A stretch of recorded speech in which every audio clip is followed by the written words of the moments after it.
What's up, everybody? It's AG Reviews back at it again. Just got back from seeing Black Bag, so let's talk about it.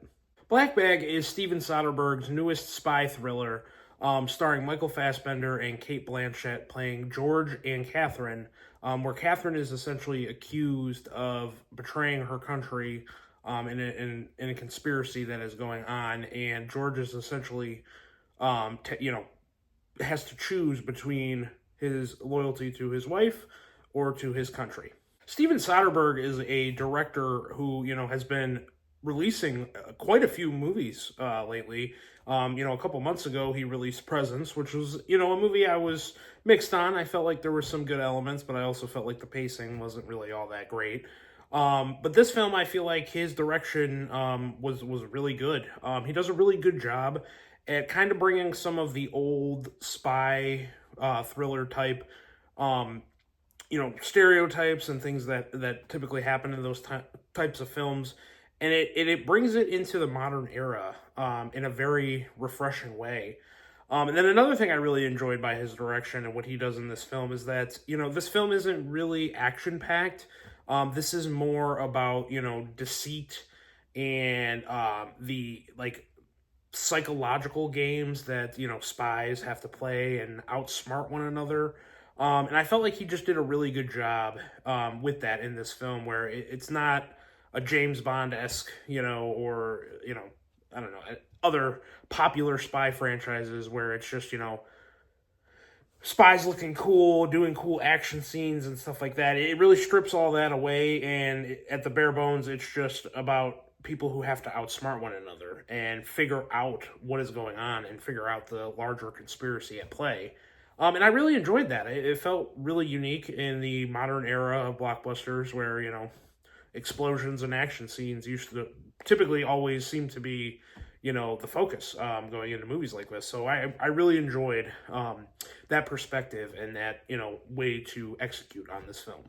Then I really just think across the board, the performances in this film are outstanding, particularly from the two leads, Michael Fassbender and Cate Blanchett. I mean, they're both veterans at this point now in the acting game. It's not really surprising that they stand out in this film, but both of their characters and their relationship and chemistry with one another was really the standout for me. I mean, Michael Fassbender's character in this film, he really has no emotion, no change of face, he doesn't really show too many emotions except for when it comes to his wife Catherine.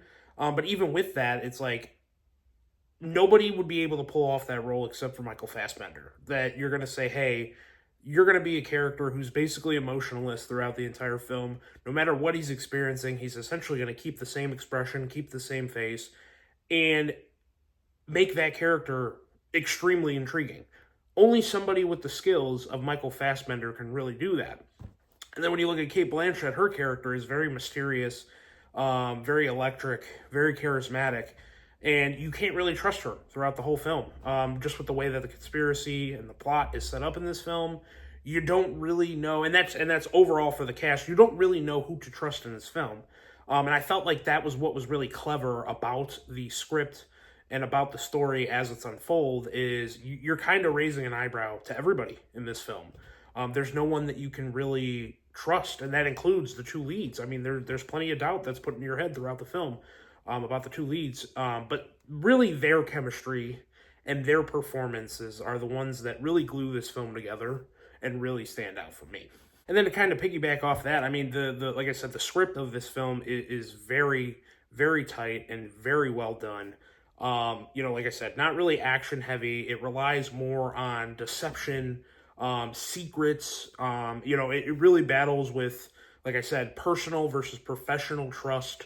If the situation were to arise, which avenue are these characters going to go? Is Michael Fassbender going to back his wife, or is he going to, be the countryman and be the spy that he's been his whole life and do the right thing? And then, obviously with that, it's about uncovering the truth of what's actually really going on here. And I just thought it was very, very well done. Also, the movie doesn't over-explain anything. Like, you get into a lot of complicated films like this that have, a very I wouldn't say complicated, but a very rich plot, and a plot that has a lot of layers and a lot of reveals, and a lot of things that you learn along the way. And Steven Soderbergh does a really great job at not over explaining things. There's not moments in the film where, there's just a character just exposition dumping and explaining everything to you throughout the entire film. It treats the audience as intelligent. And I love when a movie does that, where the filmmakers and everyone involved does not look at the audience like we're dumb. They look at us like, hey, we're gonna give you what you need to figure out what's going on, and then we're gonna move along. We're not gonna spend a lot of time on a lot of things. We're gonna assume that you can figure this out. It does get a little complicated throughout the film. I don't think it was perfect in that aspect, but it trusts the audience to understand what's going on and to just keep going. And I really appreciated that, because you don't really get that very often in filmmaking nowadays. It seems like most of the time, at least, not always, but most of the time, that the film wants to just give you exposition to tell you what's going on. And when you get a film like this that says, hey, we're going to trust you as an audience member to figure this out, I really enjoyed that, and I thought it made for a very strong story and a strong script for the film. And, for my last positive, I just want to say this feels like a very fresh spy movie. I mean, spy thriller isn't a genre that, like, I'm over the moon about and that I seek out, to watch all the time. It's not one of my favorite genres or anything like that. But this one just feels fresh. I mean, we haven't really gotten a whole lot of spy films in general, at least that I've seen. And this one feels fresh. It feels like something new. Yes, it has some similar things that you've seen in other films in it, but the approach that it takes, where it's not, super, I wouldn't say futuristic, but like super gadgety or technology based, or, like I said, super over the top action. It really just relies on the smarts of the spies, the conspiracy, the deceits, the secrecy, who you could trust. And to me, that just felt unique. And I know that's stuff I've already talked about, but I just really enjoyed how fresh the film felt. The movie's not perfect to me. I definitely have some issues, and we're going to get into that in a moment. But because of the film feeling so fresh, a lot of those issues didn't really bother me, as I thought maybe they would have if the film was just kind of your typical run-of-the-mill spy film. So I really enjoyed that. And it makes this film stand out, and I really appreciate the direction that Steven Soderbergh went for with this film. So with that all being said, like I said, I am positive on this film. I did enjoy it. I did have a good time with it. There was some issues, though, that I had with the film, and some of these might seem like they're, pre-expectation built. Like, I had a certain expectation going into the film, and it didn't really meet that, so I felt a little disappointed. And then even though I enjoyed, like I said, that this film was more smarts and, like, character and espionage and conspiracy driven rather than action, it does cause the pace to feel a little bit slow. It feels like it takes a little while to get going. And that's not, again, that's more of an expectation thing, because when I heard it was a spy thriller, I didn't watch any trailers for this film. I just heard a lot of praise about it, so I wanted to go see it, and see it as blind as possible, so I can just form my own opinion on it. So when I heard spy thriller, I kind of assumed maybe there would be a little bit more action. And the movie's very short. It's only 90 minutes, which I actually enjoyed. I thought was a positive aspect of it. But it takes a while to get going. It takes a while to start peeling back the layers and to start understanding what's actually at play here. And for a movie that's as short as it is, it feels like it's most of the runtime before we actually start to get going. So the pacing was a little bit of a problem for me, and it might be a problem for people who are going into this thinking it's a traditional spy film. So I think if you haven't seen it yet, you should have your expectations set that this is a little bit more of a slower burn. It's more on the psychological side and the witty side and the smarts and conspiracy side, rather than like a James Bond film where it's mostly action with some of that stuff mixed in. So just, set your expectations right, and I don't think you'll be as disappointed. But for me, the pacing was a bit of a problem.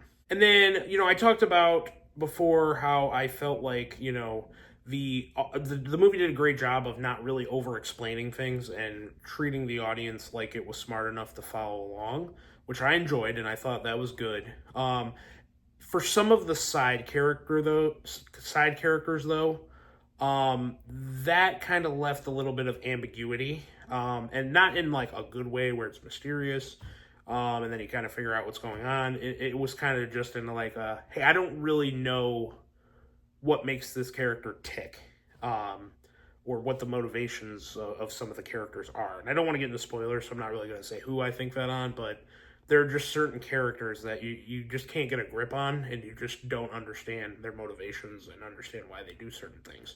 For the two leads, I don't think that's the case. I think you get enough, from George and Catherine that you can hook on, and those are definitely the anchors of the film. But some of the side characters, when you get certain things revealed, I just didn't really understand. And maybe that was probably intentional, because they probably wanted to keep the mystery aspect of what is going on. So they wanted to keep things more ambiguous. So I kind of understand why they went that direction. But for some of the characters, that they kind of suffered because of that, at least to me. But honestly, outside of those smaller issues, I mean, I had a really good time with this film. It felt like I said, a very fresh and unique take on the spy thriller genre. Great performances from the leads. A very, very intelligent and smart script, and one that keeps you guessing while the plot is unfolding and you're getting reveals. But I had a couple of small issues, but for the most part, I really had a good time with this. And it's like I said, it's a nice, crisp 90 minutes. You're not going to spend too long at the theater with this one. And yeah, so, I enjoyed this. I had a good time with it. I don't think it's my favorite movie of the year. It's definitely one of the higher rated ones in my opinion. I definitely enjoyed this, up there with some of my favorite films of the year, but it doesn't quite get into that top spot. Only really more personal preference for me. Like I said, the spy thriller genre isn't one that I'm always overly excited about, and one that I'll revisit on a consistent basis. So that's really the only thing that would hold it back for me from saying, hey, this is my favorite movie of the year so far. On a rating scale, I'm going to give it a 4 out of 5. Like I said, had a really good time with it. Really great performances, really good writing, really good script for the film. So yeah, I had a good time with it. So that's really it for me today. If you've seen Black Bag, go ahead and comment below. Let me know what you thought about it. If you haven't subscribed, subscribe to my channel. I'm going to start, cranking out more reviews like I have been recently, and start doing some live shows as well. So yeah, everyone, have a great night.